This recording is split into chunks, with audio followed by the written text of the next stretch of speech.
You just learned that a U.S. spy satellite has detected new activity at North Korea's underground nuclear test site. What can you tell us about that? Unsettling information just coming into CNN, Jake.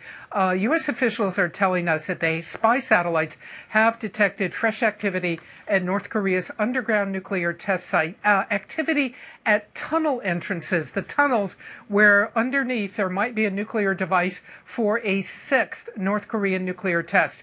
What we also know is that this is a real concern because if there is a sixth test in the coming days, the worry is that this means the Chinese diplomatic initiatives, although they're in their early stages, they're simply not working with the regime. Kim Jong-Un is not paying attention.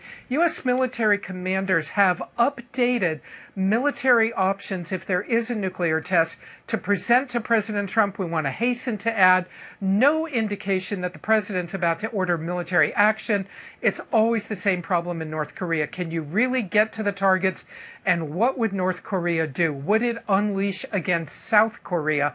And that is always one of the big stoppers in any potential idea of retaliating against the North. Barbara, what would those options, what might they look like? Well, I mean, I suppose the idea is that U.S. spy satellites have very closely been tracking the location of the underground test site, what goes on there, the location of where North Korea is fabricating its fissile material, missile construction sites, missile launchers. The idea would be to take out completely North Korea's ability to build and field an intercontinental ballistic missile with a nuclear warhead. But that is problematic. You have to take it all out at once, and you have to do something about North Korea's ability to launch a barrage of artillery attacks against downtown Seoul, South Korea, Jake. To say nothing of U.S. troops nearby. Barbara Starr, thank you so much. One thing you need to know about North Korea's nuclear weapons: they're only becoming more dangerous. Each nuclear test, each missile launch, only brings North Korean leader Kim Jong-Un closer to his ultimate goal: an intercontinental ballistic missile with a nuclear warhead capable of striking the mainland U.S. Is he there yet? Most analysts say no, but it's only a matter of time. We're seeing this frantic pace of testing, which means that Kim's arsenal is growing quickly and becoming more advanced. Right now, North Korea could launch a devastating strike with conventional weapons on highly populated areas like Seoul or maybe even Tokyo. And soon, those missiles, perhaps with nuclear tips, will be able to go even further and with greater accuracy. Even if North Korea will never match the firepower of the U.S., they have the potential to kill a lot of people and do a lot of damage if they ever feel cornered. Kim's government views these nuclear weapons as vital to their survival as a nation. I've been to North Korea many times, and many times their officials have told me they will not give up their nuclear weapons. Period. U.S. spy satellites have detected new activity at North Korea's underground nuclear test site for the first time in several weeks, two U.S. officials told CNN. The activity appears to involve some modifications around one of the tunnel entrances to an underground test area. The officials said it is not yet clear if the activity indicates a sixth nuclear test is imminent, but noted there is concern that North Korea could set off a test during Wednesday's visit to Washington by top Chinese diplomats and military officials. U.S. officials have known that the site is ready to conduct an underground test for some time. Two senior U.S. officials with direct knowledge also told CNN that military options for North Korea have recently been updated, and will be presented to President Donald Trump for a decision to act if there is a nuclear test.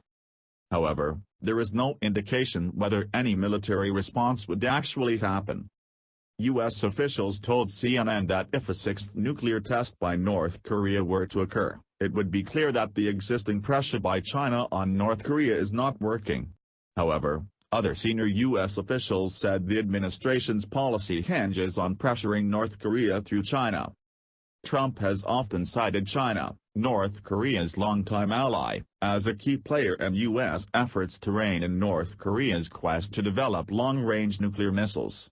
But the U.S. president took to Twitter on Tuesday to offer a grim assessment of China's role in restraining North Korea. While I greatly appreciate the efforts of President Xi and China to help with North Korea, it has not worked out. At least I know China tried. Multiple U.S. officials told CNN they are checking on what the president meant in his latest tweet about how China's efforts in North Korea have not worked out. One Trump administration official said bluntly they didn't know what the president was referencing when asked what the tweet meant. Another said there was no meeting earlier Tuesday that they believe could have spurred Trump's comment, and pushed back on the idea that the tweet could be a hint of some forthcoming diplomatic or military action. White House Press Secretary Sean Spicer painted a rosier picture on Tuesday, telling reporters that the U.S. is continuing to work with China to apply pressure on North Korea, and said the U.S. has seen positive movement with China.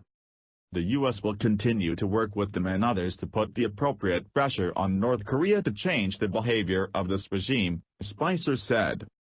Asked whether Trump would still consider meeting with Kim Jong-un given the right conditions, Spicer said, "Clearly we're moving further away, not closer, to those conditions being met." The Chinese have moved a bit toward restraining North Korea, but not enough for administration officials' taste, and there is reason to be skeptical as to how much more they will move. But the U.S. officials said it will be at least a year before they can evaluate whether the North Koreans are feeling pressure because of China. In a recent exchange with Senator Lindsey Graham on Capitol Hill, Defense Secretary James Mattis took an unusually specific stand on U.S. military policy.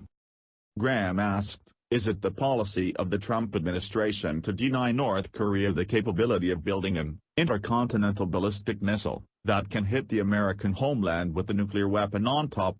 Is that the policy?" Mattis answered simply, "Yes." Mattis and Secretary of State Rex Tillerson are hosting their Chinese counterparts on Wednesday for the U.S.-China diplomatic and security dialogue in Washington.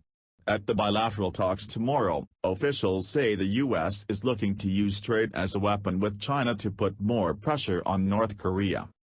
Most estimates suggest that Kim's unpredictable regime is between 3 and 5 years away from achieving its nuclear ambitions.